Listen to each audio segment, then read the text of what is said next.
What's up, everybody? Welcome to Tuesday night. Yo. La la la la live. Where you at, Jax? You there? Paz, Yeah. you there? Unable to start video, but I'm here, my friend. Where am I? Yeah, I got an unable to start video too. Oh. Hey, here. Oh, there we go. Yeah. There you go. There Paz. it is. There you go. Hey! Hold on. Here I come. I'm coming in hot. I'm coming in Looking hot. good, looking sharp. Gee, your Like face it. is like right up on the screen, bro. I know, So but fellas. it looks good. Fellas. What looks good, Jax? The Happy- lighting and the Your resolution haircut, of your a lot of stuff. Yeah, a lot of you stuff. look sharp, I got pro on this shit. I've been Okay, so upping hey, my game. Yeah. I like it. Happy Tuesday. We had the bye week. We are back. I'm like getting all this stuff sorted back out again. I'm standing this week. Nice. Oh. Wow. I switched to a standing desk. What you got hemorrhoids?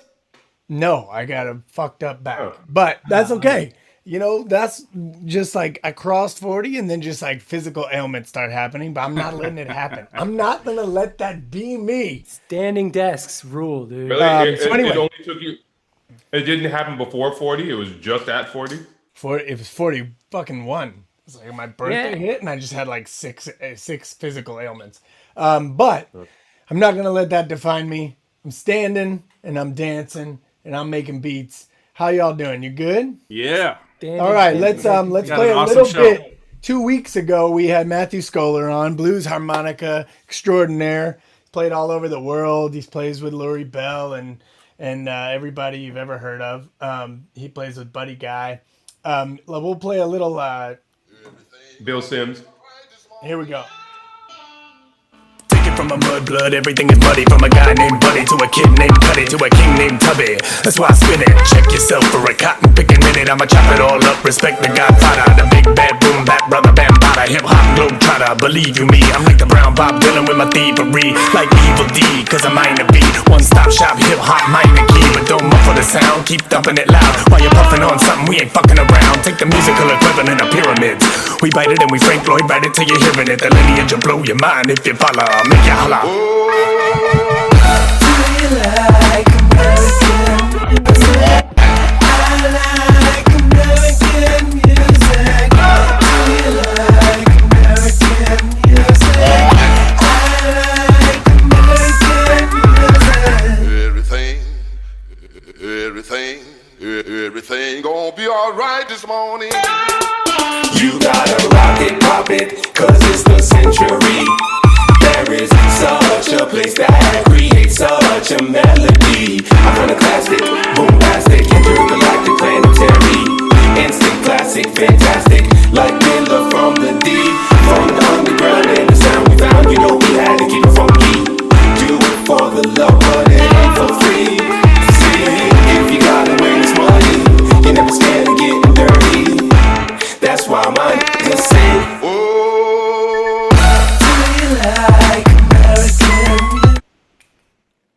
Hey Jay, we can't hear you. All right. Yeah. Now we can hear. That was That's a fun. hot jam. That's a hot jam. That's a banger. Okay, so You think it is anyway. we We're about to find out. I think it is. We'll find out. Wheezy Jenkins. was pretty proud of how that turned out. But we'll find out now how we actually did. Yep. Because We're not the judges of what we do. Wheezy Jenkins is. it's time for. It's last week's report card with Wheezy Jenkins. It's last week's report card. Last week's. How many vape drinks? It's last week's report. Wheezy Jenkins. Last week's report card. 5 minutes with Wheezy. Oh, my Wheezy Jenkins, where you at? love. There you go. I had to get in there. There she is. Find those damn pictures. Really, that's what I want to know. You, me, G, Magic Mike stayed an extra night, got caught in Boston. In Boston, we went to that underground bar, like That was one of the best nights of my life. That was with the a fishbowl. Mike does it all, really. Anyway, tell us how we did on the track. Jack, start the timer. You got 5 minutes. Go. 5 Oh, minutes. okay, 5 minutes. Okay, and do you want me to just get a boat or talk about it? Yeah, no, talk about it. Go. Jay, hit the feature her screen. Yeah, go ahead. Okay, that's fine. Hey, so look, I just want to say again, I just appreciate so very much how y'all take a theme and you make it magical. You can design a whole situation, I don't think that there's a single song that y'all do under 6 minutes that is not completely on theme. But it's like, what's his name? M. Night Shyamalan? Shamalama ding dong. Yeah, it's like him, like it comes in with this serious blues piece, and then it's got this serious rap piece, and then it turned into boy band. And I wasn't expecting that. It's like, and like different boys in the band. Y'all always have such soft, luscious tones that I have never heard from you before. Just delicate, icy tones in your throat. And I thought that was a surprise. Like that Frozen, that Glass movie, like that Shyamalan, just surprised me with the dramatic twists and turns. And of course, Scholar, I was so surprised to see him last week with that ponytail and all of that action he got. And he really, he rips it. He never fails. He is always on point. And I don't think that I have ever in my life heard a boy band blues song. This never happened. That's true. I've never heard one either. It's One true. has some serious potential for like a really good choreographed dance for it, right? Yeah. I think that's like some Star Search kind of like. Star Search. Wow. Yeah, fuck it. Wow, Star you went back. Okay. I'm just saying. I mean, I like it. Jim McMahon. Ed, Or hell. Jim McMahon was the Jim McMahon was the quarterback for the Chicago Bears. Oh, you're right. Well, Ed McMahon. The Bears. I mean, let's take it. They were around the same Ed time. McMahon. Yeah. another guy, his cousin. Jim McMahon. We don't want to talk about him. Same era. Same era. But He's a yeah, trumper. it had some real different vibes I wasn't expecting. So I'm gonna just say, I'm just gonna cut to the chase. I liked the element of surprise. I liked the boyness, the youthfulness and the buoyancy of your vocal tunes. But in terms of buoyancy and thinking about boats and drinking on boats, would I listen to this song on a boat? Is where I went. Mm-hmm. And I think that I don't know what boat I would be on listening to the boys in the band with the buoyancy.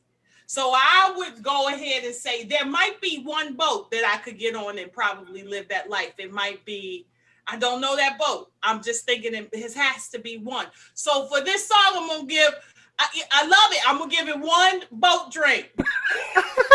Wait, you were on the boat, but you'd only have one drink if you were on the special boat? She only got one boat that she could imagine. I actually think that's a good unit of measurement, actually. Yeah. Weezy, thanks. We get 1 out of 5 boat drinks. Hey, that's better than 0. That's better than 0. Hey. She can imagine one boat.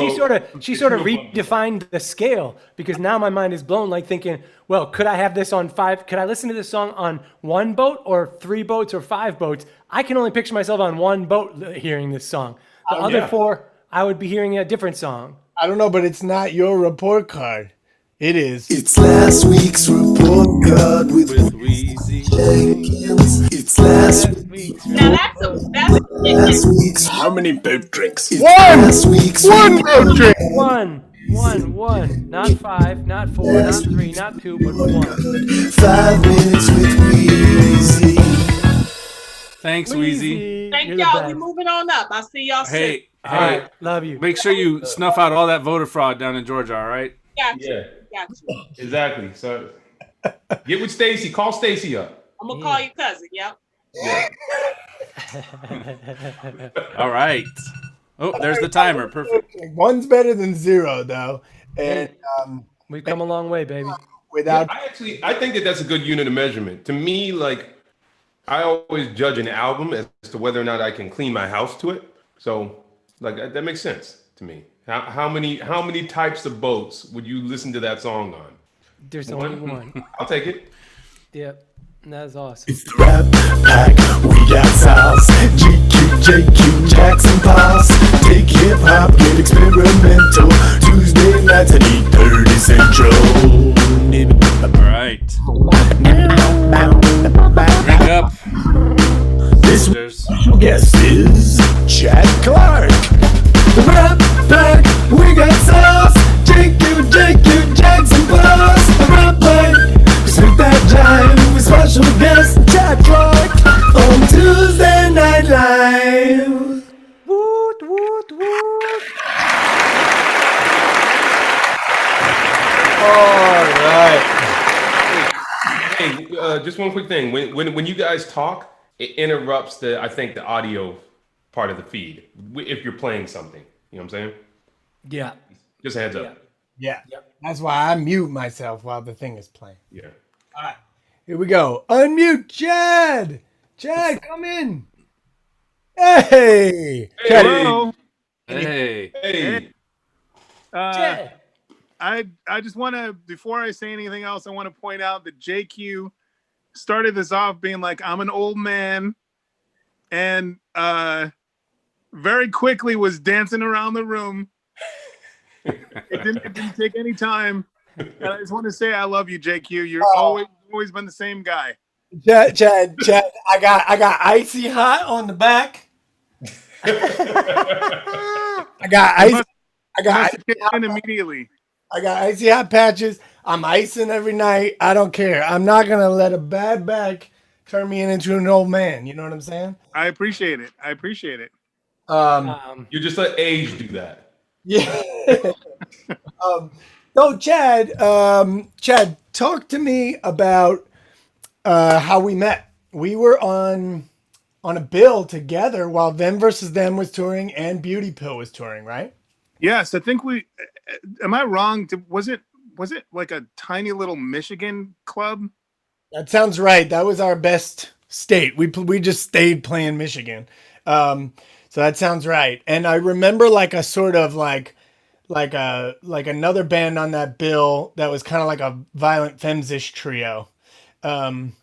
And then and it was like a bill with like 8 bands. I remember it was a really huge bill, and we obviously played early because no one knows who we are. But you played after us. But I remember seeing you come out and like watch our show, and afterwards you were like, "Hey, that was cool." And I don't say this. I don't say this a lot, but if you guys ever wanted to record at my place, come do it. And we took you. I truly don't say that a lot. And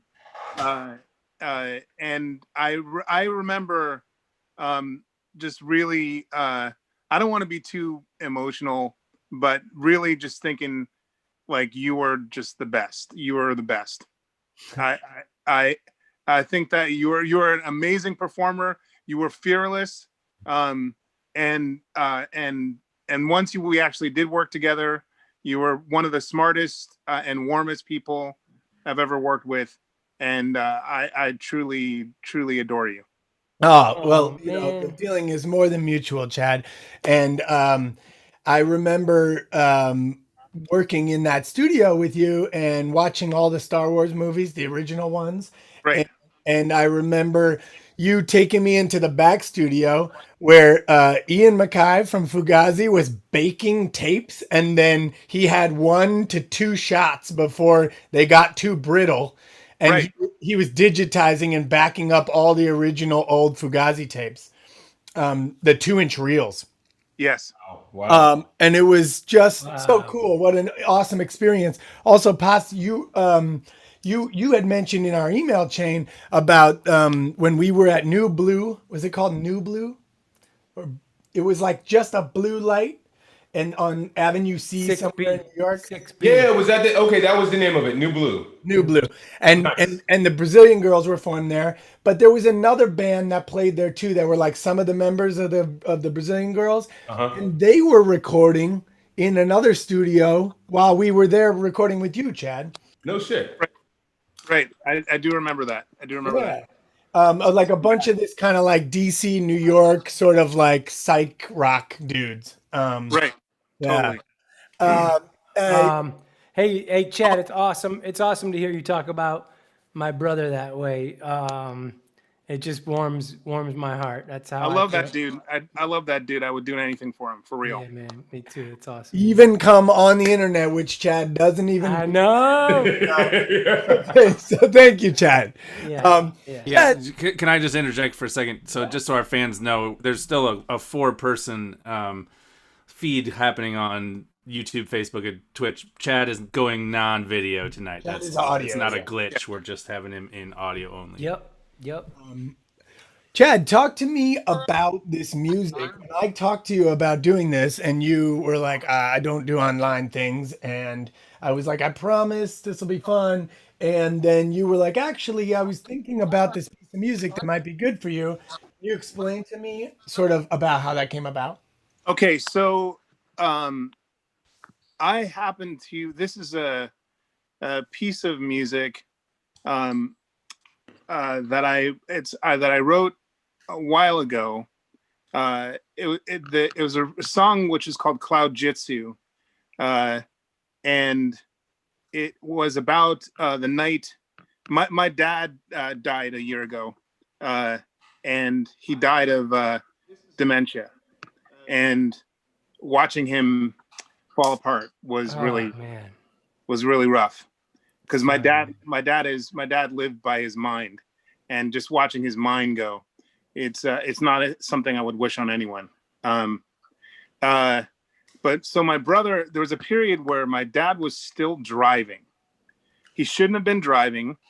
We all knew he needed to stop driving, but I don't know if you've ever dealt with people with dementia before, but they get very stubborn and they don't want to acknowledge what's happening. And you know, it's like hard. It's like if someone turns to you and says, "Hey, you are losing your mind," literally, you get that, you have that conversation at some point when you're older. Someone just turns to you and says, "What you are, your brain is falling apart," and it's really hard. It's really hard for people to hear.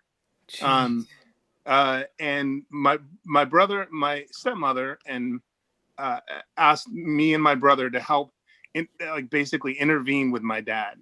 And so we took my dad out to a pizza place, we had a conversation with my dad. My dad was a law professor when he was younger and before he retired. And he was a very smart, and he's really good at arguing. He was always very good at arguing. And his ability to argue was still pretty strong, even though his mind was going. It was very frustrating dealing with it because he was very good at arguing nonsensical points, like lawyers do. Arguing nonsensical points for why he should still drive. And my brother and I essentially were just in terms of conversationally, just chasing him around the room, trying to get him to understand, dude, you cannot drive. You are a danger to yourself. You're a danger to people, and we cannot let you have the keys anymore. You can't have your car anymore. It's over for you in driving. And it was a really heavy night. We were not very successful, to be honest with you. My dad kind of still evaded our logic until the pizza place closed.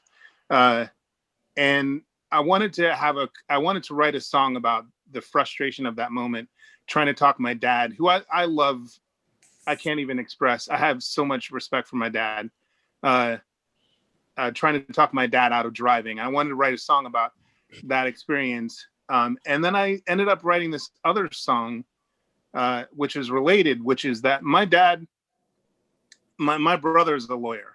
My dad was a law professor. Everyone in my family are in the legal profession. And they're all, it's like a family of Black lawyers. It's pretty wild. But but I'm a musician, and I'm nothing like them. You know, I'm like, they don't treat me like the black sheep, but they don't fully understand me. You know, and so I wanted to write a song. I never really had the conversation with my dad about sort of explaining like what I'm doing with my life and why I chose this path. And I was thinking, you know, it's a conversation. My dad's gone now, and I still never had that conversation with him.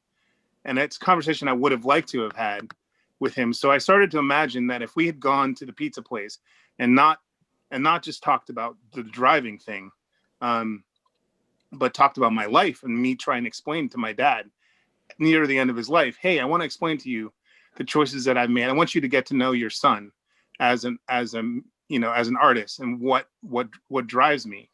So the song is kind of blends those two ideas. It's a conversation I never actually had with my dad, where I'm explaining to him the whole thing about I sing to strangers is the whole thing about I sing to strangers is me trying to explain. Hold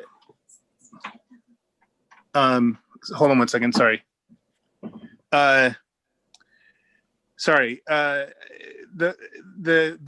lyrics in this song where I sing to strangers, I'm explaining to my dad the essential madness of being a musician. It doesn't make any damn sense. Like, why are we compelled to perform for people we don't know? You know, it's weird when you think about it. If you try to explain it to a non-artist, it's a very strange idea. It really is. It really is. And I should interject here for a second, because when you sent me these tracks, you sent me like, you know, like three, it wasn't even like full stems, right? It was like 3 tracks with like kind of like a bunch of stuff on each track. And then you Dropboxed it to me. And when you Dropboxed it to me, there was all these lyrics attached to it. Yes, that was a mistake. So I'm reading these lyrics that you wrote based on the experience you just told us about. And I'm reading that thinking you're like, hey, here's some poetry as well. Like, maybe you want to use some of this, you know? It's hilarious. I think that's a weird Dropbox thing. I think it's like a file that I had attached to the Dropbox. I don't know how that happened. It wasn't like there when I went to download the files. It was in the email. Like, it was attached to the email. Talk about serendipity, right?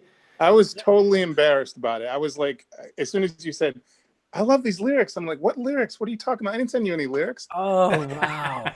And wow. So I had not intended to get into this at all. I just knew that you guys are into hip hop, and that beat to me reminded me of Tribe Called Quest, Hot Sex, and I thought it would be right up your alley, and I thought this is a good way for us to begin to collaborate. It was just the beat. Nice. I didn't care. I wasn't planning on sending this.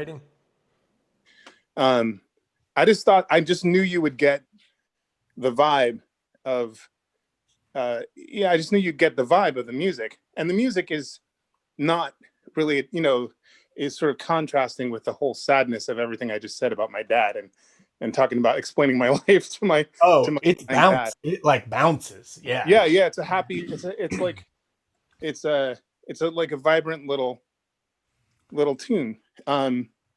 And so the music is, I don't like it's, if I put morose music to this topic, it would be insufferable. Yeah. You know what I mean? Like, let me sing about my dad, and you know, like if you're gonna write a song like this, you have to put some energy into it, right? I think, or you just end up in some kind of really bad power ballad, weird, terrible scenario. So this music is upbeat, and it's meant to feel like, you know, the way Tribe records feel for me. Which, by the way, Tribe is like, they're on my Mount Rushmore. you know. Yeah. Yeah. We've discussed this many times, and absolutely. The thing about Tribe is that it's not just like party music, because like It's not. once hip hop like kind of became pop music, Tribe was not party enough, you know? Yeah. And so Tribe actually has a lot of dissonance and weird jangly stuff and like samples that don't quite work together. Yeah. And what I love about what you did is that you captured so much of that. It has this like groovy bounce, and there's like it's like messy in a Bomb Squad type of way where I'm like that and that maybe aren't even in. I mean, I don't know keys. You know better than me because you play an instrument. But like I'm all ear, and to me, I love that shit because I'm South Asian, and there are more than 12 notes in an octave. For me, it's infinite. You know what I mean? But I love I love the dissonance in Tribe, and you captured that really well. So let me. Well, also as moving and upbeat and sometimes feel good as Tribe is, like though their stories they tell are filled with depth and like emotion, Yeah. and they're so much about the struggle of who they were in the country they're in and the neighborhoods they're in, like that's all just dripping from everything they do as well. Yeah, if you there, to me Tribe is wisdom music. It's like wisdom music. It's like if you listen to Keep It Moving, he's talking about he's wrestling with nonviolence Yeah. and wrestling with and wanting, and at the same time wanting people to know, do not fuck with me, you know? Yeah.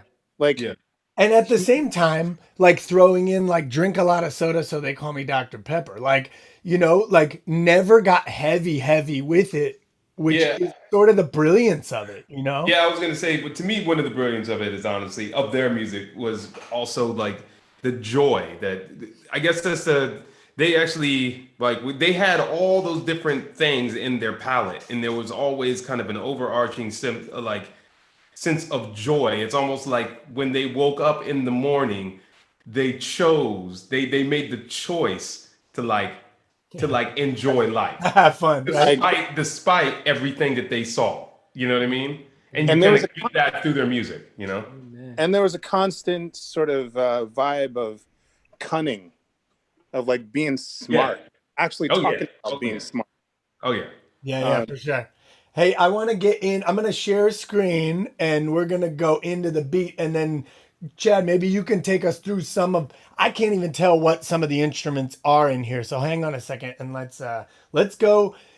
Ladies and gentlemen, my we are favorite part of the show. This is my favorite part of the show. Guys, you ready for my favorite part of the show? We're going inside the beat. We're going inside the beat. We're going inside the beat.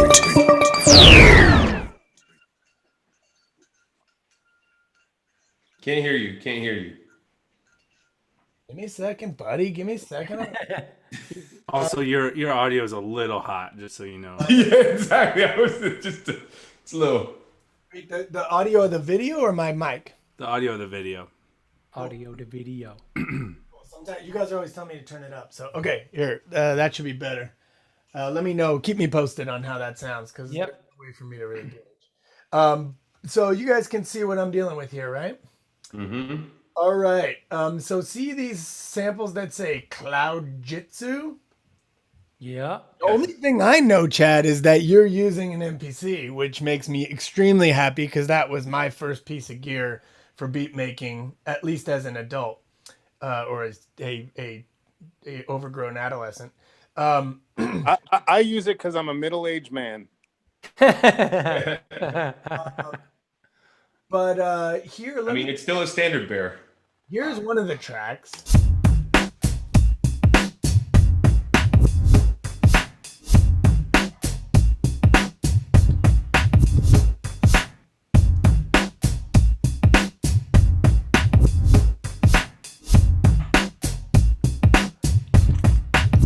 You know, Chad, people talk about how the instrument, and this was probably true more before everything went software, but the box you use has a different swing and a different feel. And certainly MPCs to me feel a certain way and always felt different than an ASR 10 and always felt different than something else that I would use.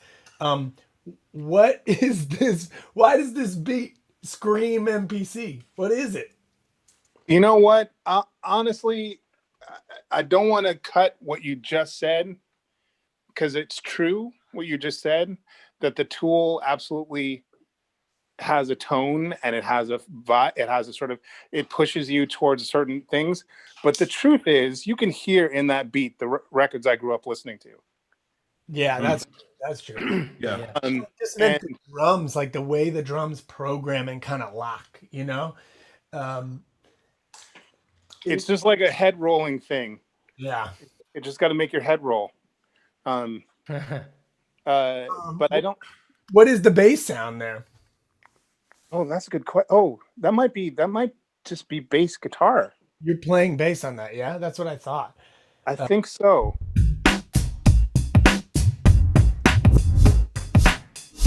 And you're spinning parts of it backwards too, I see.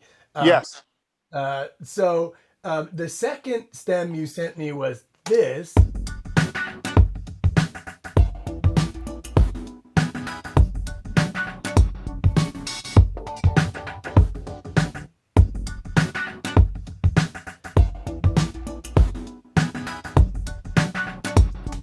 There's obviously other parts to this.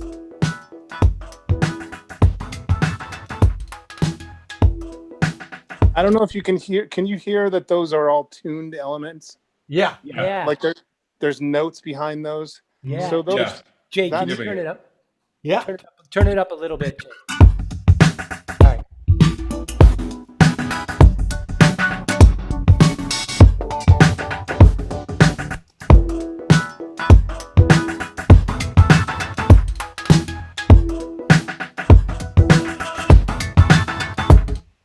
Yeah. That are you using like some kind of synth there? It almost sounds like a harmonic funk. It's actually. I think it's. I'm not totally sure, but I feel like it's like cross-gated guitar. It might actually be guitar, believe it or not. Yeah. With gates opening up. It's one of my favorite things to do. Super cool. Super. Like on the first Beauty Pill record, I when I started getting into turntablism. I'm not a turntablist. Like I'm nobody's like ace DJ. But I got into taking samples and triggering them with live playing. Like I had a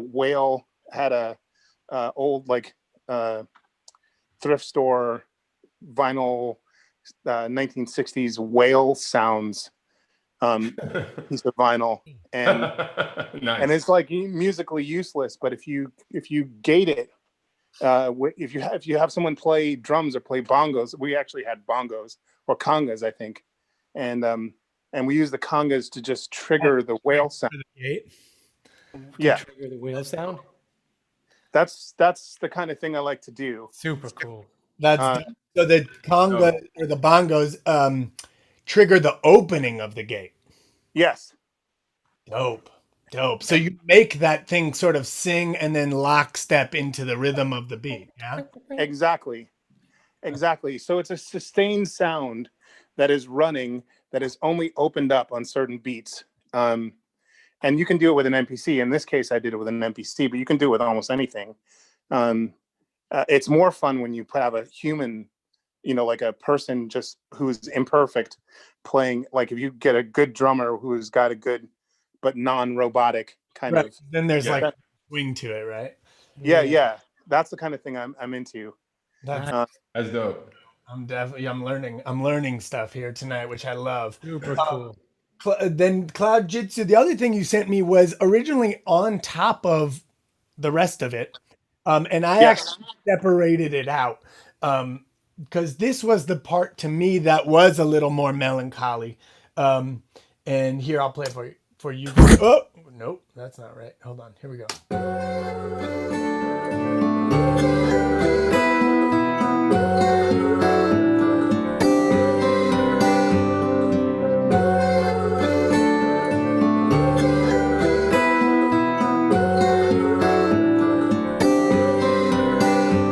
Are there elements of your own voice in there, Chad? Yes. The answer is yes. I normally wouldn't admit to that, but yes. You're like Yeah, singing falsetto and spinning it backwards and shit. it's my voice up an octave. With I don't know what you can do that with almost anything. Yeah. And process through a bunch of Effects boards. Yeah. Cool. You can sort of hear that it's that music is a little bit more melancholic and haunting, and it seemed like it was a cool juxtaposition against this super bouncy Totally. track. Juxtaposition, man, all about juxtaposition. Like you were talking about, if you go too heavy, like if you're gonna put sentiment in it and then you go sentimental with the music, then it's gonna fall into like sappy land. But if you are telling your story and using juxtaposition of energies, then it catches fire, right? It keeps it alive. Absolutely, catches fire is exactly the right word. Yeah, I mean, you want it to be alive. You don't want to be the kind of person at the party who nobody wants to talk to. Like, you want to be the person. Like, if I'm going to tell this story about my dad, which I just did, I just told you guys this very sad story about my dad. Yeah. If I spent the rest of this time telling you other sad stories from my life, that's all you would remember about me. Oh, that guy's gloomy, depressing. I have to say that's why I laughed so hard when you told the story of the Dropbox, and the story was really touching and resonated with me in crazy ways, specifically this week. But just like the juxtaposition of the irony of the fact that it was a Dropbox mistake that outed you on the topic of the actual song, when I'm thinking of it, writing it all day today about, well, why am I, like we had this like self-indulgent email exchange about why are we artists, and then you said that to me, like, it's like sort of that weird, strange humor that happens when it's like bizarre existential laughing. You know what I mean? Like, it's just like because of a Dropbox link, right? Or error or whatever. And then JQ just took it, and like as soon as I heard, my first thought was, "Fuck, I don't want him to see that shit." And then he just took it, and it just like instantly I just remembered, oh man, I just love this guy. And I heard his voice, and I heard what he was doing with it, and I heard that it was, totally removed from the original idea that I had, and just like it had its own life. And that seemed to me to be the way he's described this show and you guys in general. And it just seemed like, this is working perfectly. That's so cool. That's amazing. So one of the things I did on the original two tracks, the ones we had already listened to right there, is I didn't do much to the verse. I mean, I didn't think it needed much. You have a lot of elements in there, and all I really did was mirror that bass note and then just add a little bit to the bass line. And because it was such a tribe feel, I went with an acoustic, upright sounding bass to give it a little more of that Ron Carter swing. And, yeah. And so this is what we ended up with. Oops, hey, I got a little rap in there. Hold on. Here we go.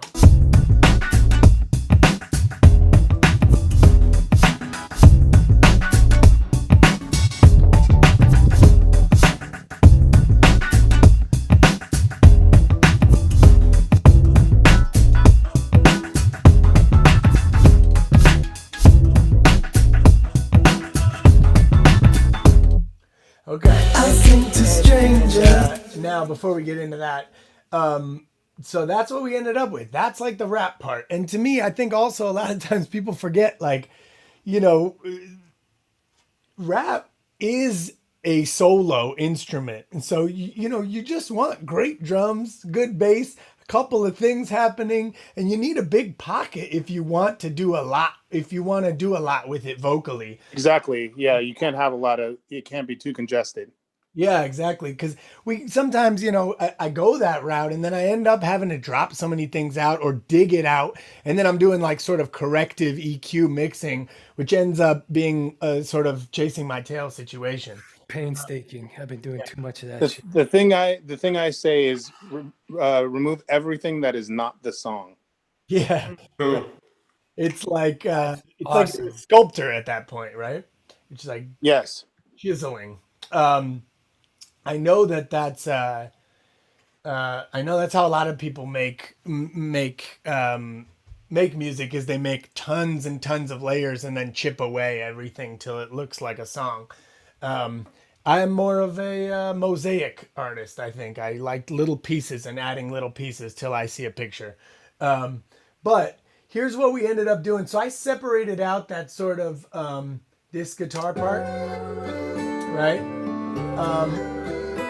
One of the things I started with like this sort of reggaeton kind of weird beat over that, and it never made it. But it did inspire this bass line, and you can hear the rhythm in the bass line.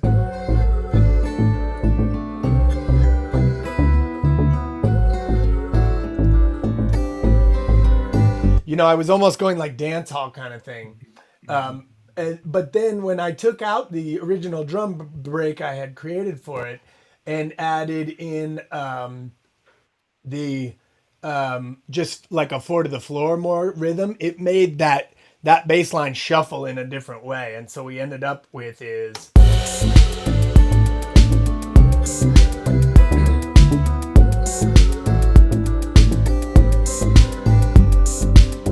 And then I thought that needed a little pop, so I put 15 tracks of me snapping with both F1 hands. So I guess that's 30 snaps.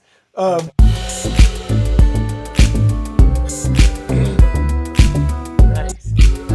One of the things, if there's any producers out there and they put claps or snaps in their tracks and it never sounds how they want it to, stop recording, stop clapping so loud and snapping so loud and turning the gain down on your mic. Turn the gain way back up and snap really lightly. And then you will have awesome snaps in your song. That is actually a very, very important principle. What you just said is a very important principle of almost all good sounding records is gain management. Yeah.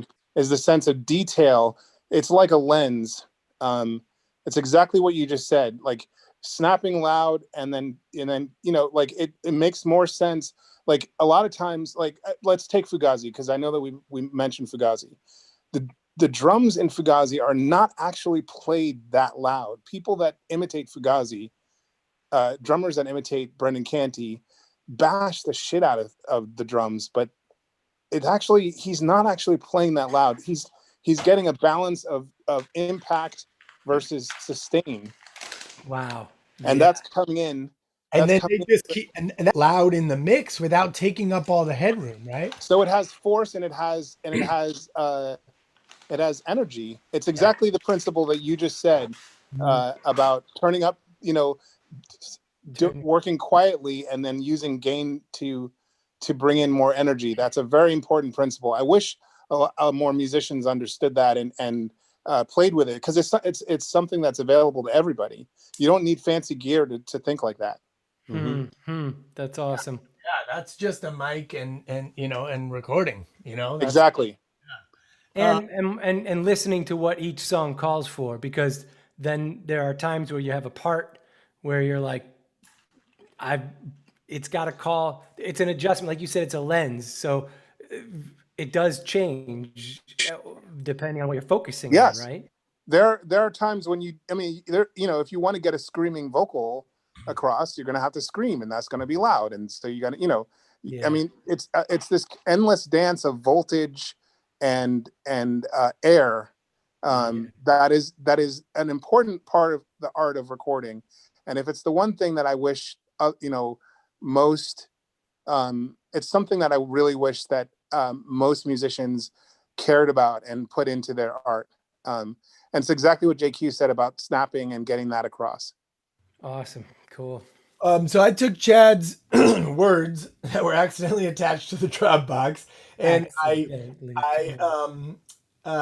I just kind of took some of them. I wasn't real precious about it. I knew the story, and I even more so didn't want to be precious about it because I didn't want to have to live up to the story that Chad had told me. So I just kind of took some of the words and made and added some things when I thought it sounded good. So this is what I ended up with. I sing to strangers and I don't give a fuck what they think of me. I sing to strangers and I don't know why. I sing to strangers, I love them all and I want them to love me. I sing now here's to with the rest of the and who knows why. I sing to strangers and I don't give a fuck what they think of me. I sing to strangers and I don't know why. I sing to strangers, I love them all and I want them to love me. I sing to strangers and who knows why. Yeah. I love that. I love that. Where we're sitting at. There was more words. I switched them up for each chorus. Can I just say, moving on in this pandemic, if somebody could, I don't give a fuck about the lag shit about Zoom. If somebody could just put it so that you're playing music and you hear it at the same time so that everybody's head nods at the same time. There's nothing more annoying than watching a bunch of people nod their head to the fucking lag of the different beat. It's like, oh, these people have no rhythm. It fucking drives me nuts. Yeah. Add it to the list of shit I hate about Zoom. Yeah, I was gonna say one of the things that I kind of liked about how that chorus ended up is I didn't mention this at all in like the mood board, but like I've always been a big fan of people who write all the way through their songs. You know, a good instance of that would, you know, we mentioned Tribe Called Quest, Left My Wallet in El Segundo. That is like literally a story where he writes all the way through the song. And he probably got that from Slick Rick. But I oftentimes think of somebody to me who's a master of it is homie who's like the lead man in the Shins, also in Broken Bells. Yes. Yeah. Like I love his approach to songwriting because it's never like he'll let the melody be the hook, but the words don't have to be that. You know what I mean? Yes. Yeah. I will say that the one of the cool things about what JQ did is it was not a chorus. In the original thing that I was sending to my band, it was not a chorus. It was a verse. And he's positioned it. He's like my band. I can't wait for my band to hear this because they're gonna be so. It's just gonna be such a trip for them. It's like totally turned around. The whole structure of it is backwards from what I was doing in a lot of ways, and immediately I was just like, oh, yep, this is probably better. Fucking awesome. What happens with quote unquote accidents and distance from the heart of the one who wrote it, right? Like beautiful serendipity and like as a creator, sometimes as a writer, so outside of music, we write shows that are plays that are done on stages and sometimes most of the time we're in them, but recently we've done some where we're not in them and where we're not even directing them. And like when you see that happen and you go, wow, that's better than I would have done it myself. Like, yes, that's just such a good feeling as a writer. Is interesting. I have to say JQ did it, I think, because he's being kind, but the chorus that I wrote was real dark. And he didn't put it in, I think probably because it was too personal. The chorus, in the chorus, I quote my dad, was one of the heaviest moments when I realized my dad was gone for like a year before he was gone. And I was in his room and he turned to me and said, "Where is your sister?"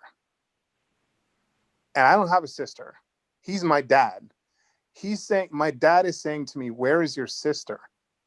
And I'm looking at him thinking, you know I don't have a sister because you don't have a daughter. And that's what I put in the chorus is I'm quoting my dad saying, "Where's your sister?" And then you responding. I'm responding and I said, "Dad, I don't have a sister." And that's the chorus is just repeating that over and over again. Wow. So what JQ didn't put that in, which I think was out of respect, and I appreciate it. But yeah, so it's like everything about. I mean, I'm so thrilled with this end result. It's totally. This is exactly what I wanted out of this whole thing. Is this? I love if we're going to get anything. I mean, we're talking about Zoom and how much we hate it, and believe me, I hate it. But we're in this world, and people in my profession rhapsodize tape and rhapsodize analog tape and the days of 2-inch tape and all this stuff. But you could not do this back in the day. You could not do any of the stuff that we're doing right now. Like me just sending him a beat and it coming across through Dropbox. That's just insane. And just what we're doing. Like the best attitude towards it is just to embrace it and be smart about it and avail yourself of the power of it. Well so spoken. I feel like this whole process has already been profound. Even listening to you guys, I never met you guys before. Yeah. And I'm on this email chain with these strangers and they're all so smart. I mean, I think I sound like the kind of person who just gives people compliments. Trust me, I am not the kind of person who just gives me compliments. But I was like immediately struck, like, was it possible saying the contrast between the early Gorillas and later Gorillas? And I nodded my head and I was like, he's right. There was a different flavor. Yeah. And I hadn't even noticed it until you said it. And I was like, oh yeah, that's true. It just had a totally different vibe. And like, I'd never met you before. Like it's we can talk about how we can't all bob our heads at the same time because Zoom has delay, but come on, Thank you for keeping it positive. Awesome, dude. But hey, and thanks for your openness and just vulnerability. It's really Beautiful. beautiful. Yeah. Thank you. Yeah, I appreciate it. I know that, Chad, I know almost no one gets to hear you discuss these kind of things live, and I really appreciate it. It means a lot to me as someone I call a friend. Hey, guys, let's get into it. You each have 12 bars. I want to go. I want to watch you record. Me and Chad, do you also in rock music, do you guys, when you're doing ad-libs or doubles, do you find it hilarious to listen to just the ad-libs being recorded and just like because you can't hear the music along with it? Or is it just rap that it's so funny in? Wait, I'm not sure I even understand the question. Say that again. So like when somebody's recording and then they do like double parts or ad-libs on that section. Right. And you're always at the helm, so you're hearing everything from a different control room, probably, right? Yes. Okay, so we're bedroom studio dudes. So when we're all sitting there and one of us is recording, yes, the person who's recording that person and the person who is recording their voice both hear it, but the other two guys are just listening to a person put down doubles and ad-libs. Right. Yes. And I think it's particularly funny in rap music. I agree. I think I saw that. That Black. I don't know what you guys think about this record, the Black Rock record. Yeah, I love that record actually. Well, you know what? Actually, I shouldn't say I love it. I love the idea. A lot of people have tried that. I think that maybe they were the most successful. I don't know if you remember Brand New Heavies. Remember that? Yes. Yeah, you remember that record with the Brand New Heavies? They had large Professor on it. They had one of the highlights of that was the Far Side. The Far Side. Oh, what the heck? Let me just strip it from set for a sec. Ooh, ee, ah, ooh, ah, ah. Somebody help me with that title.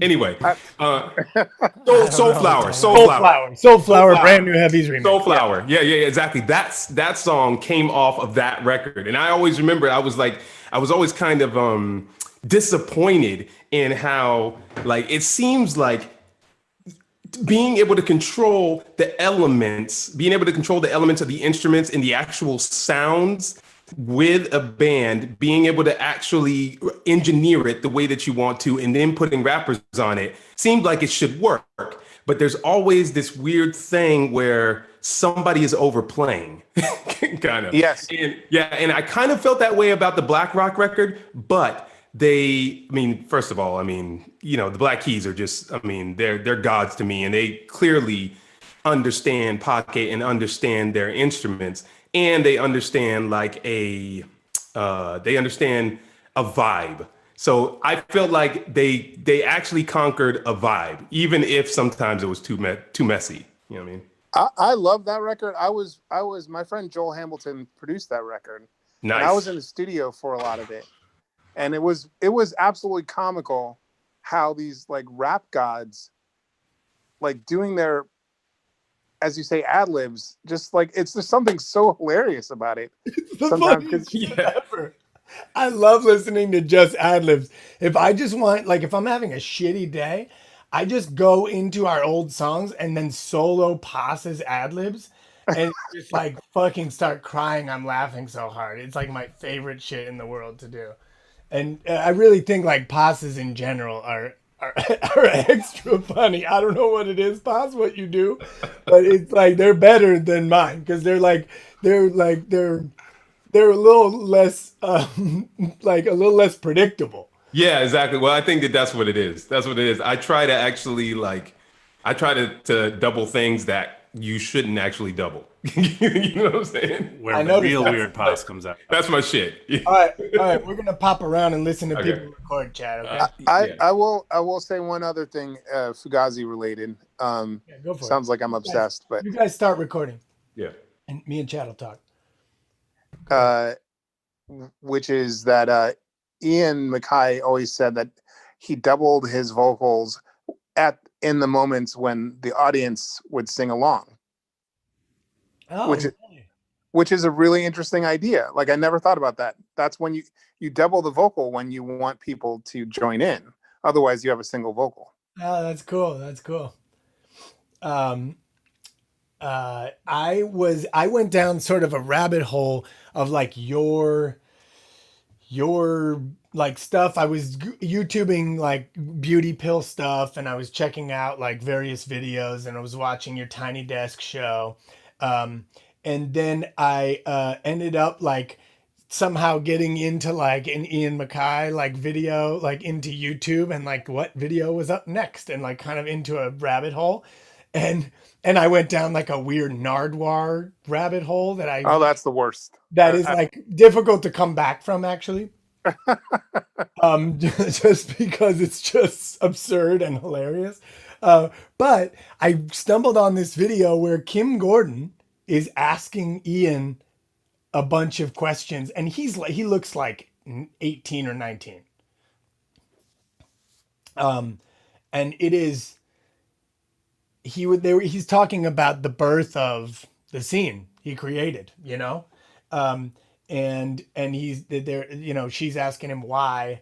A lot of the questions are cut out, so I don't know exactly what prompted him to say what he said, but I felt like he was speaking exactly to us in the theme of this song.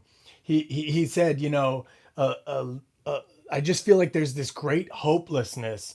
And I think the world is so big and unreachable and untouchable, and people just want to make something and create something so they feel some control and agency, you know? Yeah. And I think, you know, really that's why I sing to strangers, you know, right? I mean? Like, so that really spoke to me. So I ended up sampling the YouTube video. I don't know if Ian's going to hate this, but, maybe at some point you can play it for him when he's in a good mood, and maybe he'll think it's funny. But at the beginning, over your guitar, I put, a lot of people know, or everyone maybe, just hear the great uselessness. I love that. I put that in there, and then later he says right here. He says, Everything is just so untouchable and unreachable that they just want to do something that they can be a part of and they can like mold and they can make. so I thought that was fun. I don't know. I was just trying to get. I'm into it. Yeah, I'm into it. it felt like it was like another little texture in the song, and I like bringing in other elements that are just so un-hip hop. You know what I mean? Yeah. Because hip hop is annoyingly egotistical, so I like to be anti a little bit. Anyway, let's pop in and listen to these guys. Okay, we're gonna catch some. And the medicines you showed me how to use, well, I'm forever indebted to you.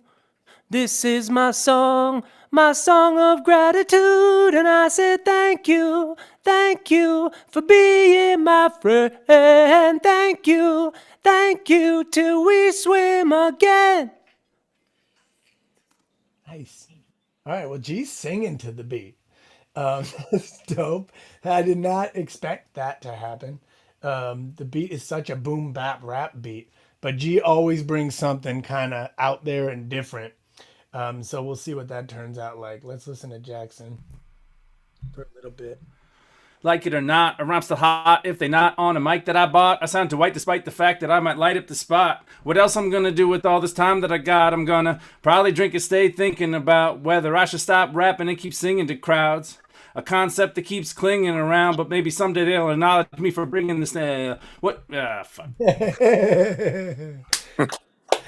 Oh, there's so many words in rap. All right, let's check in with Paz. Paz got my favorite doubles. Here we go. Bro, state your biz, instead of the trapping. Kids, instead of the clapping. Do a bid, no matter what happened. Gonna like Atlin. Can I live? Narrative. I'm competitive. You see, nigga the B.I.G. Sedative for five. The Ramones. Microphone writing poems. Smash, rap along. Feel like home, Holmes. That was some fast doubling. I don't know if he can hear me. He probably can't. That is. Bro, state your biz, instead of the trapping. Kids, instead of the clapping.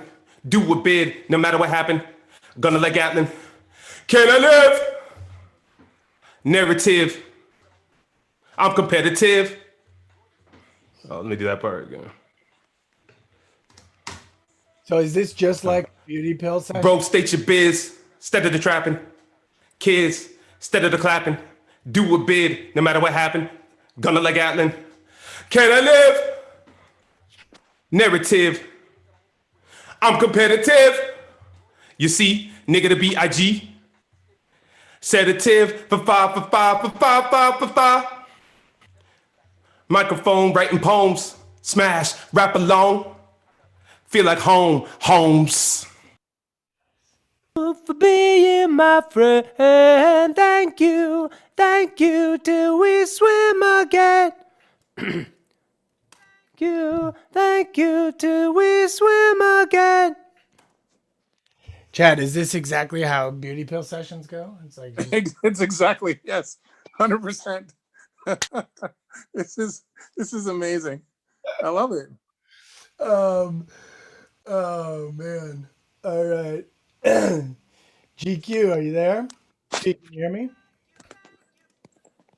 Yeah. Can you hear me, G? Yeah. Are you sending over? Yep. I already sent a couple things to you. I just want to record one more little harmony at the end that I'm hearing right now.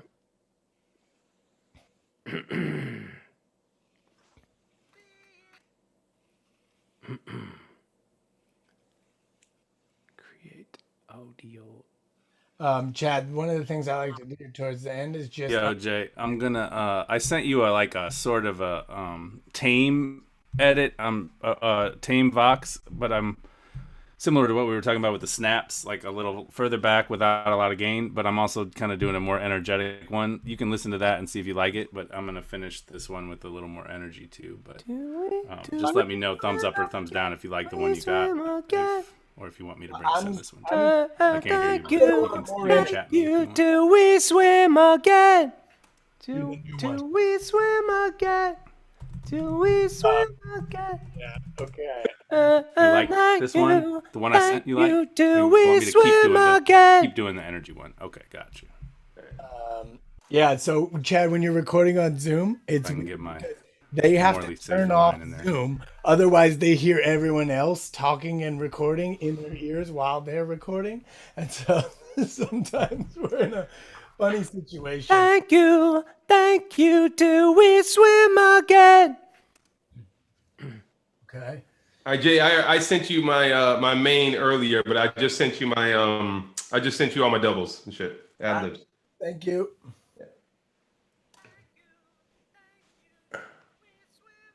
A concept that keeps clinging around. Do we swim again?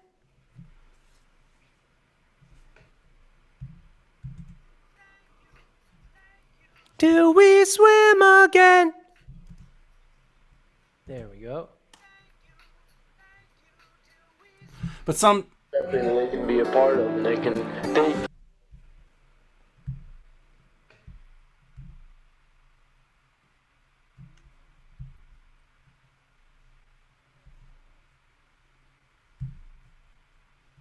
Chad, you still there? clinging around. I'm But maybe here, yes. someday they're like, Yeah, no, I just wanted to say, man, I mean, I had never listened to Beauty Pill previously, man. I really fucking love your work, dude. Thank you so much. Yeah. Thank you. I really appreciate it.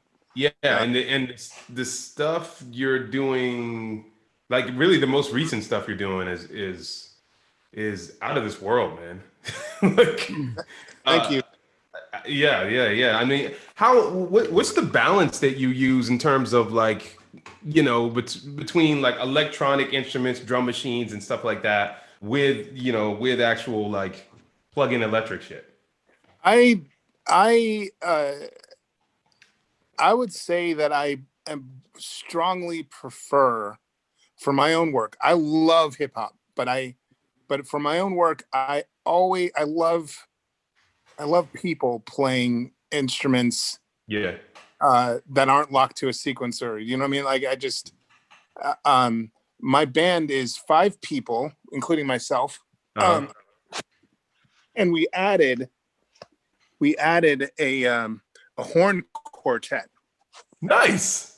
Nice. We're big into horns too, actually.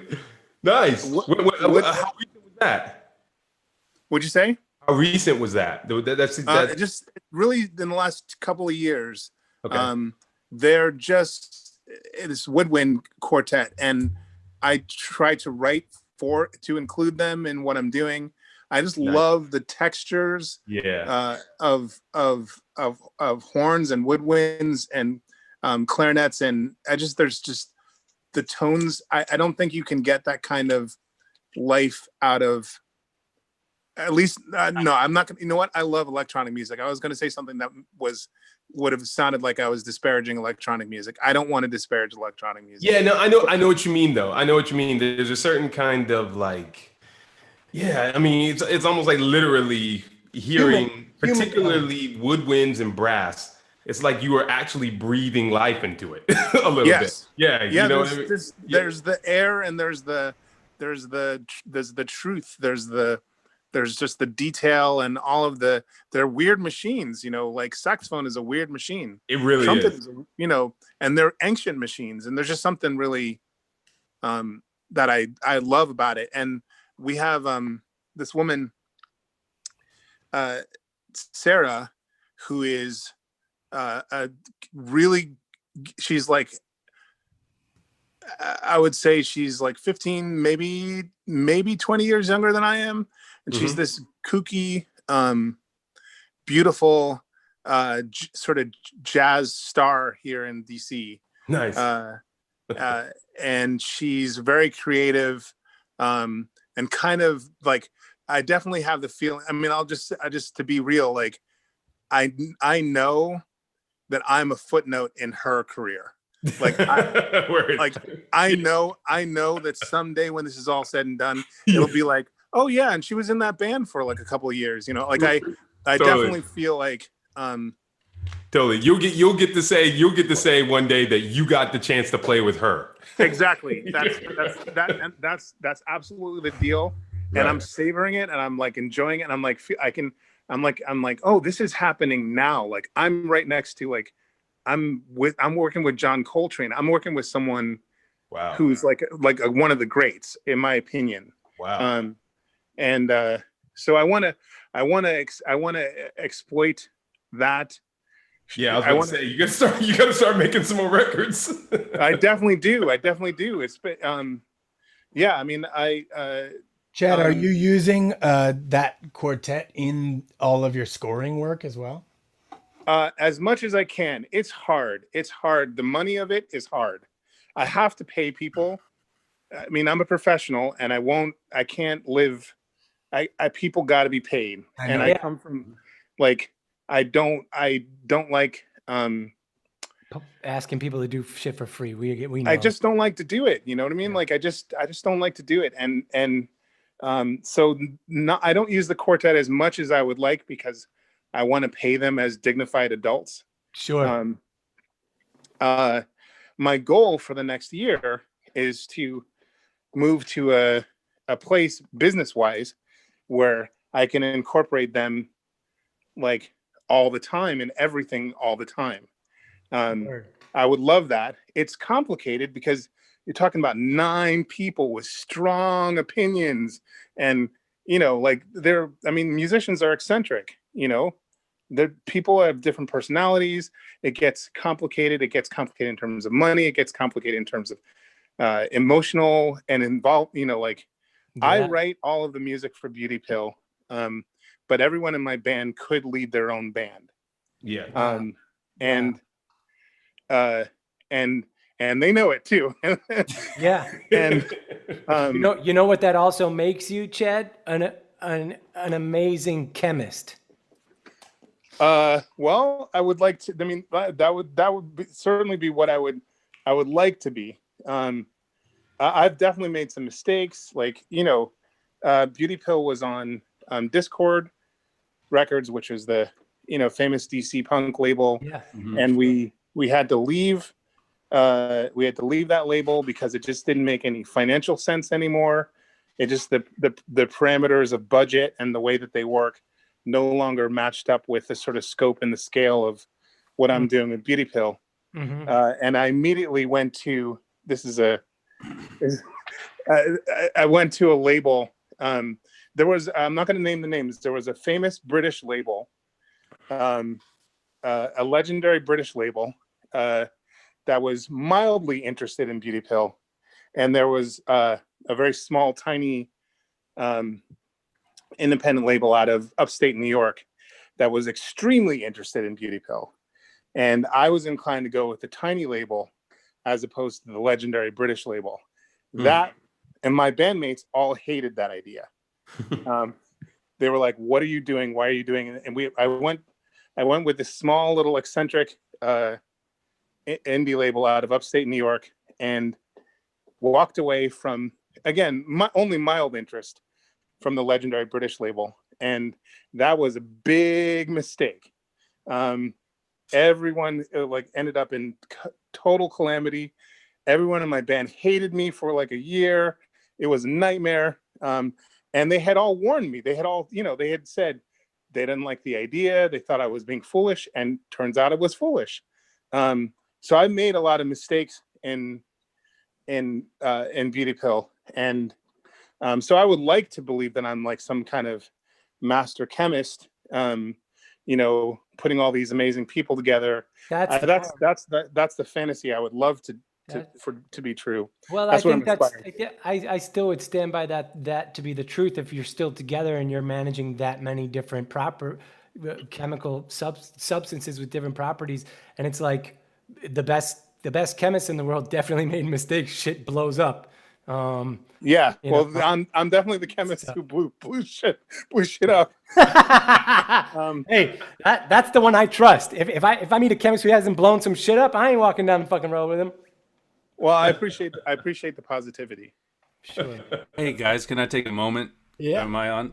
Just Go to for it. shout out everybody that showed up tonight. Good crowds on Please, across can you platforms. just recap who we are, what we're doing, just real quick before you say Yes, we are with Chad Clark from Beauty Pill, which is an amazing band, and he is an amazing chemist, as we just talked about. He's been telling us his process, and we are making a song from his music that he sent to Jay about a personal story that he talked about to us earlier, and it's now been flipped in our own concept. We do this every Tuesday night. We obviously skipped last week, but I want to shout out to Bergie, Brianna, let me see who else is it. Jessica Rogers, Jay Simmy's always showing up, Mark Hambone, the Pickle Gambit is a new person, Quasi's in the house, a lot of familiar faces. So I just want to thank everybody that keeps showing up, and as Chad was saying earlier, we're embracing our circumstances, and the process goes, we get some music from either Jay or whoever he's collaborating with. Pas gets the track and sends us a mood board, this long email where he like goes off, which is fantastic, and then we kind of conceptualize what the song is and put it together over the course of a couple days, and then finish it on Tuesday night, and then Jay is currently mixing. So as far as like Friday we upload it to SoundCloud. So Yeah. we're building an album that is free to everybody to listen to on SoundCloud, and you can download those tracks. You can do whatever. This is just if you like the music side of it and you like the personal side of it, please tell your friends to come tune in. Like we said, it's not really about like, you know, we want to grow the show, but like what Chad was saying, like the coolest part about it is just hearing musicians' stories and collaborating with different styles of musicians and doing experimental hip hop, which I think is happening in certain realms, but I don't know, there's some weird evolution that I feel like we're pulling off in pandemic world that is kind of cool, and it's just like sprouted in and of itself in the way that you have to collaborate. I would argue that there's no other type of hip hop that this particular collective of people could do other than experimental. and that's why we sing to strangers, I think. Amen. And Jay's production in terms of fusing flavors, genres, guests, and each of us into the music he's producing each week is, frankly, it's fucking bends my mind into other realms, and is so inspiring to write to every week. So inspiring to write to every week. Thank you all. That's enough about me. Here. Wait. This is not for me. like when people This talk, is for. do you This not is like for when me. people talk about? This is for me. What's that? Yeah, can you tell he doesn't like? Hey! I just wanted to be noted. I didn't say shit about you, pal. Oh, that was duly noted. Hey, Egg is in the house. Johnny Iguana's in the house. Hey! Hey. He's gonna be a future guest. Iguana was in. Me and Johnny Iguana formed Them Versus Them and recorded that album with them. So what's up to Johnny? Hey, I'm finishing the mix right now. Do you guys want to see me mix some vocals? Yes. Yes, sir. I'm gonna do. You should be listening in 5 minutes at 10 p.m. So, Jax, I'm gonna use you as my mix guinea pig. You know, my only issue with Them Versus Them was the band name. Yeah, Really? And I told you that actually. Yeah, you told me you want to change the whole band name to Qayyum. My last name. I was like, you're like, trust me, I know stuff. Qayyum is a hot name. The thing is, you were probably right. Right. That's funny. I mean, if your only problem with them is the name, I mean, the name's important, but that's pretty good. That's like getting one boat drink. The Beatles, but we spell it with an A. Like that idiot band name too, you know? Yeah. Not that we were the Beatles. I'm not saying we're the Beatles. All right, here we go. I am going to. What are we gonna do? Wait. First, Jax, tasting notes. Oh, tasting notes. Oh shit, we're running out of time. We got to get this shit in. We're doing tasting notes with Jackie Doe. Ready, set, go. Jackie Doe came from Iowa to the big city and worked in a restaurant. Now he's a professional drinker, here to give you tasting notes. All right, Jax. Okay, so Paz suggested a white Negroni and a Manhattan. But this song, this is my second week of doing this and my second suggestion that I'm throwing out the window. This song, actually asking about what we sing for, reminded me of performing live. And we, at our residency at the Double Door, we always had on our rider a case of Old Style and a bottle of Jim Beam sitting in the dressing room when we got there. And so a I have IPA. And a six-pack of IPA for G, that's right. So I have Jim Beam and Old Style. Jim Beam is sort of, as Jay always says, a banana-y staple of the bourbon family. It's smooth drinking. It does not knock you on your ass. So if you're about to perform, you can kind of be in the pocket and not be slurry before you go up and rap for like 60 minutes. Gets you, so I say, gets you in the window. And then this is what you rehydrate with after the show. You rehydrate. To chug a lot during.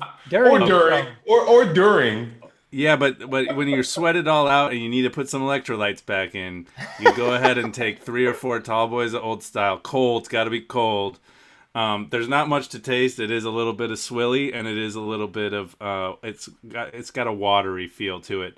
But you can kind of taste whatever corn or rice or whatever shit they put in there. But it's pretty good. Jackie Doe came from Iowa to the big city and worked in a restaurant. Now he's a professional drinker, here to give you tasting notes. There's Jackie Doe tasting notes. How'd I do? I like Great. We'll find out next week with Wheezy's boat drinks. I just love that you said that Old Style gave you back electrolytes. Yeah, it's idiocracy, man. It's idiocracy. That's the only function of Old Style, right? That's like on the can. That's right. It's got a picture of Macho Man Randy Savage. All right, everybody, we are going inside the mix. Let's go. Oh no, come on. Stupid. Let's try a couple new tricks to get my fix. 'Cause it's time to take you in the mix. Okay, we are going to take you into the mix. Let me bring up this. Okay, can you all see the board? Ooh, can you see it? Yes. Yep. Okay, a lot of tracks here. Fast and Furious. I just got like 600 emails with a bunch of tracks in them, but we're gonna start. I mixed most of them while we were talking to Chad, and let's see. I'm gonna get Jackson here. Chad, I'm nervous because Chad's actually an engineer and I'm like a beat maker. Irony here is that he made the beat and I'm engineering. But I'm into it. What's up? Don't be nervous. I believe in you. Oh, geez. Okay. If they not on a mic that I bought, I sound too white despite the fact that I might light up the spot. What else I'm gonna do with all this time that I got? I'm gonna little vocal mix. People are asking lately because I have preset channels for a lot of our voices because I know how we rap.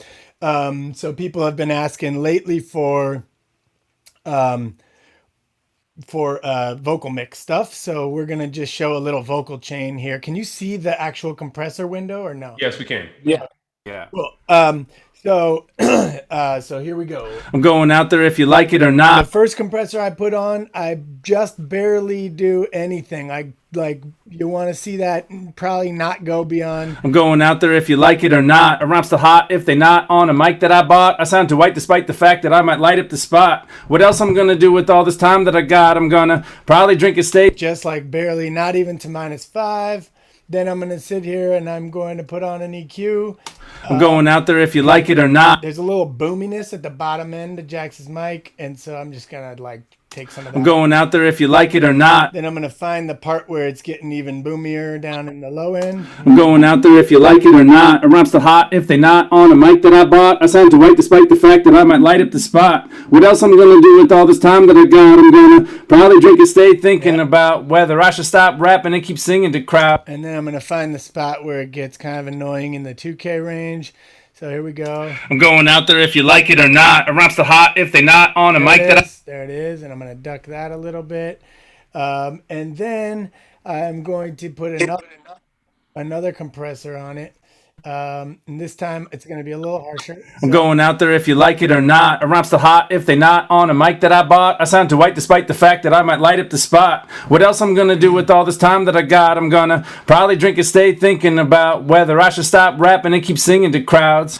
A concept that keeps clinging around, but maybe someday they'll acknowledge me for bringing this sound. I'm going out there if you like it or not. A ramp's the hot if they not on a mic that I bought. I sound too white despite the fact that I might light up the spot.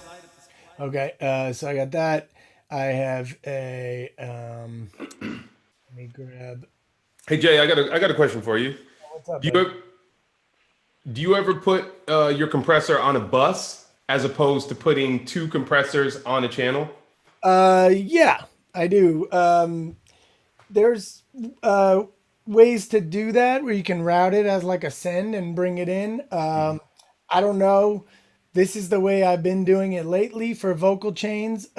Is that like I find this way works well. I used to do that for like I would put a compressor and use it on kicks and bass and bring that in so that they were both with the same compression and it kind of locks the kick and the bass line together. But honestly, because I do a lot of sample drums, the compressors are overkill because the drums I sample have been mastered already and they've been compressed and then mastered and then I chop them. And if I compress them again, you start to get, they start to get so tight and tiny and chintzy sounding. So if anything, with the over mastering that people do, because the records are louder than they ever used to be and the kicks are actually distorting and stuff, sometimes I actually I have to expand that stuff because it gets too tight and small. I don't know if that makes sense. This is gonna sound bragging, but it's true. I just recently I guess it's not a formal. I didn't sign up with Neve, Rupert Neve company, but I'm like a formal endorser now. Nice. And Whoa. I was. I mean, trust me, when it happened, they sought me out. I couldn't believe it. That's awesome. I'm amazed. I'm truly like I was bragging to my band like you wouldn't believe. They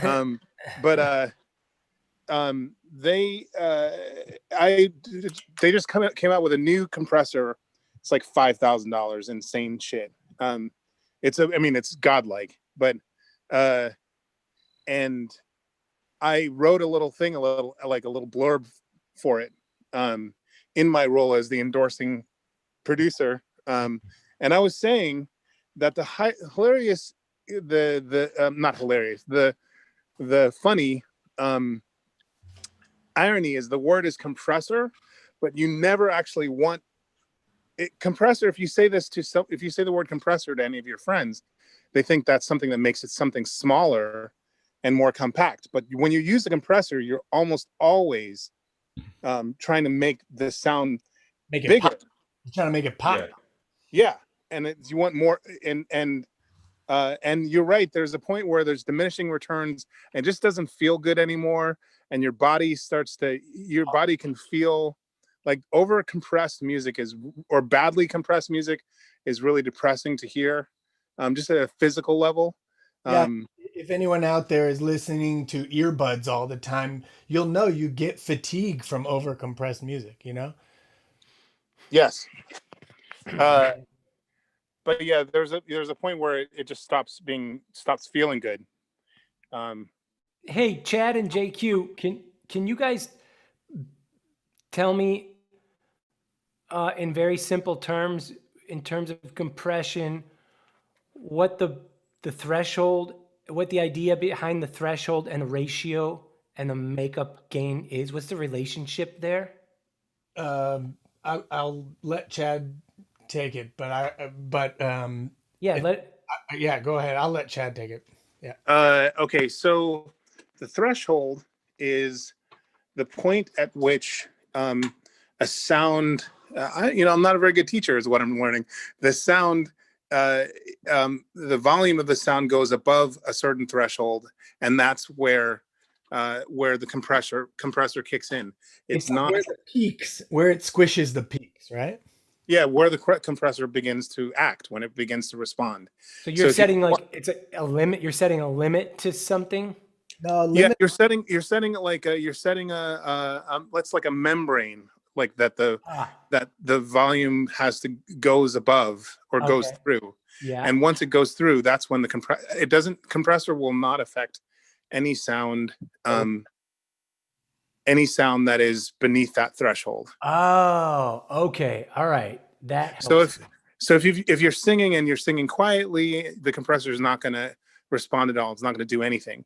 But if you get loud enough and it goes past the threshold, that's when the compressor starts to act. And the ratio is the ratio of how much it turns you down past that threshold. And the whole objective is to keep a more consistent sound, so that you can turn the whole thing up. It makes it easier to put vocals more in your face. It's an incredibly important tool. It's at the heart of all great sounding music, especially jazz. And it has to be done gracefully. It has to be done musically, and it's again, like it's often like it's like a physical thing. It's like a vibe thing. It's like it's not scientific. People make it scientific, but it's really subjective. It's like it's what JQ was just talking about. Like there's a point at which drums just feel smaller, and we start using those words like bigger and smaller. Those words are actually absurd. They're just emotional words. There's no such thing as a big sound or a small sound. Right. So it's emotional, and you can feel it. It's subtle, and it's actually hard for some people to hear initially, because it's sort of, if you show the average person the difference between overcompression and appropriate compression, not everybody's going to hear that's going to sound the same to a lot of people. It's not like reverb, where it's very obvious. Right. But it's an important tool. It's it's something people should. I'm happy about the home recording revolution. I ran a studio. That's what I did for a living. That's why I met JQ, and that's my life. But I'm happy about home recording. I do wish more people had Jay's mindset about things, like exactly that whole thing that he said about snapping and turning up the gain. I wish more people thought like that. Compression is an emotional tool. Word, dude. That's awesome to hear you talk about it. Thank you. That's enlightening. Compression is an emotional tool. Crowds, a concept that keeps clinging around, but maybe someday they'll acknowledge me for bringing this sound. We don't love to be insane, but it gets me horny. The ego fucks your brain into a messy orgy, adapting on the tip of some Bess and Porgy. Say for songs in 60 minutes, they the best like Morley. All right. Okay.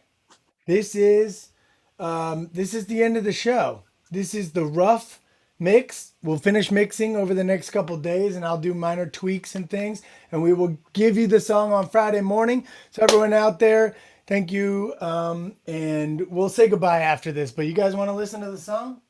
Yeah, let's do it. Definitely. Right, let's put ourselves on mute so we don't trigger any ducking of the audio. And can somebody just quickly let me know if we are at a good volume? Else I'm gonna do with all the time that I got. I'm gonna probably drink and stay thinking about whether I should stop rapping and keep singing to crap. Yeah. Was that Yeah. okay? Yeah, it's pretty Can good. you get out of soundboard mode though? Yes. Sorry about that. We are back. Okay. Great. Everybody go on mute and I'll see you at the end of the song. All right? All right. I think you're pinned on Jax, just so you know. No, I'm not. You just Oh, got okay. Yeah, you just got to hit gallery. Reason I That's am. that happened to me. All right.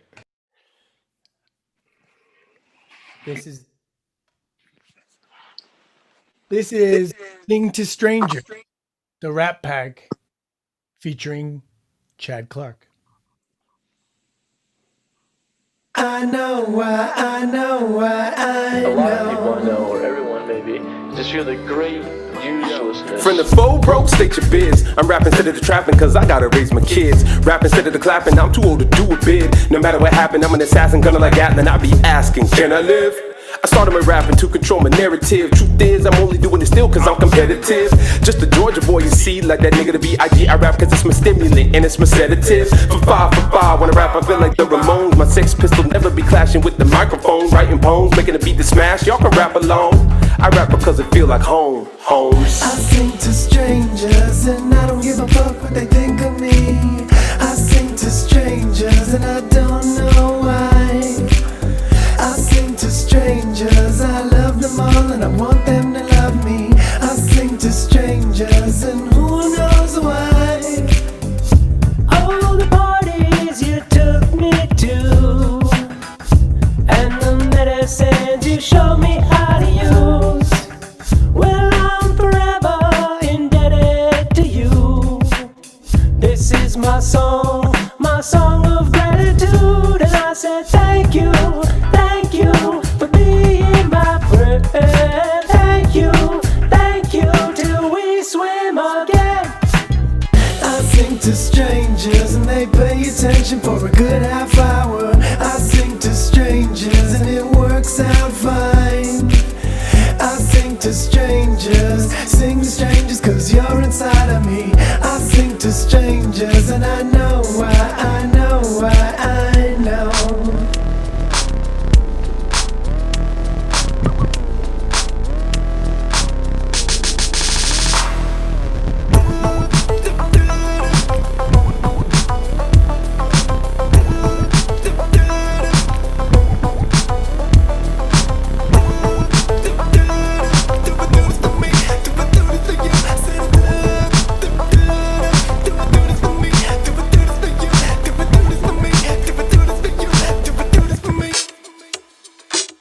I sing to strangers. I sing to strangers. I sing to strangers. I love them all and I want them to love me. I know why, I know why, I know. Everything is just so untouchable and unreachable that they just want to do something that they can be a part of and they can like mold and they can make. I'm going out there if you like it or not. A rhyme's still hot if they not on a mic that I bought. I sound too white despite the fact that I might light up the spot. What else I'm gonna do with all the time that I got? I'm gonna probably drink and stay thinking about whether I should stop rapping and keep stinging to crowds. A concept that keeps clinging around, but maybe someday they'll acknowledge me for bringing this sound. We don't love to be insane, but it gets me horny. The ego fucks your brain into a messy orgy, adapting on the tip of some Bess and Porgy. Say for songs in 60 minutes, they the best like Morley. I sing to strangers and they pay attention for a good half hour. I sing to strangers and who knows why.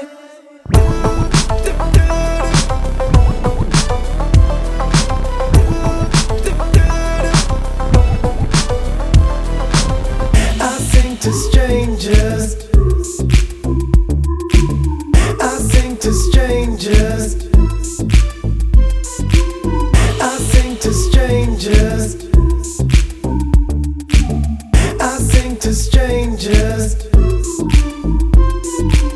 I sing to strangers. I love them all and I want them to love me. I know why, I know why, I know. Hey, hey! Applause.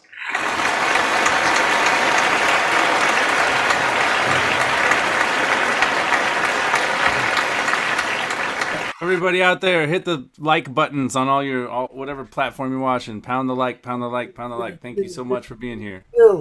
Chad, what do you think? Do you like the song? I'm into it. Yeah, I'm into it. We need some work. We'll get some work done over the next couple of days, and then we'll let the people have it. I can't wait. I really can't wait for my band to hear this. They're gonna get such a kick out of it. That's awesome, man. It makes me really happy, and it makes me happy that after 16 years, we are now collaborating once more. Yeah. Let's keep it going. Let's do some more stuff. I love it. Awesome. Thank you for being here, man, and taking the time out of your night and sharing your story with us and your music and your brain knowledge and passion. It's a wonderful thing. And love. Thank you for sharing your love. All right, hold on. Before you go there, guys, let's just quickly do our final exit song. It's the rap pack. Hold on. Jackson Boss. Let Chad plug. Does Chad want to plug anything? There's a space in the song, dude. Oh, my bad. Pack, we got sauce. GQ, JQ, Jackson Boss. Take hip hop, get experimental. Tuesday nights at 8:30 Central. All right, Chad. Where can everybody follow you? Beauty Pill at Twitter, right? Are you mostly active on Twitter? I'm pretty active on Twitter. Twitter.com/beautypill. I'm there every 15 minutes, it seems. and you can find my band at beautypill.bandcamp.com. We have a new record we like.